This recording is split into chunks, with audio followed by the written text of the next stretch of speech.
আমার একজন সাবস্ক্রাইবারের রিকোয়েস্টে আজকে বাড়িতে বানালাম আমের আইসক্রিম। তো চলো ভিডিওটা শুরু করা যাক। প্রথমে আমটাকে ভালো করে ধুয়ে এইভাবে কেটে নিলাম, তারপর একটা চামচের সাহায্যে শাঁসটাকে বের করে নিলাম। চলো এবার একটা পেস্ট বানানো যাক। এরপর মিক্সার গ্রাইন্ডারের মধ্যে 1 বাটি মতো ঘন দুধ নিলাম, আর তোমরা এখানে গুঁড়ো দুধ ইউজ করতে পারো। আমি এইখানে গরুর দুধটাকে ফুটিয়ে ঘন করে নিয়েছি। তারপর একে একে আমের শাঁসটা দিয়ে দিলাম, আর সাথে 3 চামচ চিনি আর দিলাম কিছু বাদাম আর চকলেট। ব্যাস এটাকে পেস্ট করে নিলাম।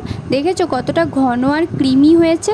এবার এটাকে একটা বড় পাত্রে ঢেলে নাও, আর ওপর থেকে কিছু চকলেটস আর বাদাম ছড়িয়ে দাও যাতে করে দেখতে ভালো হয়। তারপর একটা পাতলা পলিথিন নাও আর একটা গার্ডার ব্যান্ডের সাহায্যে সেটাকে সেট করে ফ্রিজে ঢুকিয়ে দাও, আর 5 থেকে 8 ঘন্টা পর্যন্ত। কয়েক ঘন্টা পর ফ্রিজ থেকে বের করে নিলাম আইসক্রিমটাকে, আর দেখো কতটা পারফেক্টভাবে জমেছে। জানো এটা খেতে জাস্ট ফাটাফাটি ছিল। তোমরাও কিন্তু বাড়িতে অবশ্যই একবার ট্রাই করো। তো ফ্রেন্ডস, ভিডিওটা ভালো লাগলে একটা লাইক করে যেও অ্যান্ড চ্যানেলটাকে সাবস্ক্রাইব করে যেও।